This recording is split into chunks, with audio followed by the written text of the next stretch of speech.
রব্বুল আলামিন পৃথিবীর জমিনে প্রতিটা মানুষকে সৃষ্টি করে কিছু নীতিমালা বিধান দিয়েছেন। বান্দা পৃথিবী নামক জমিনে গিয়া নামাজ আদায় করবা, রোজা আদায় করবা, যাকাত আদায় করবা, হজ পালন করবা।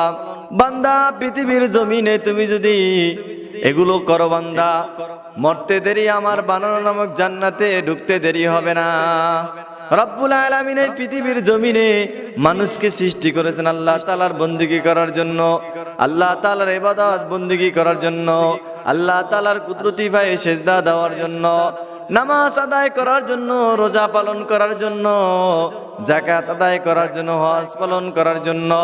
যখন নামাজ পড়ার মতন তোমার বয়স হবে বান্দা, তখন নামাজ আদায় করবা। যখন তোমার উপর রোজা ফরজ হবে, রোজা আদায় করবা। বান্দা যখন তোমার উপরে যাকাত ফরজ হবে, যাকাত আদায় করবা। বান্দা যখন তোমার উপরে হজ ফরজ হবে, হজ আদায় করবা।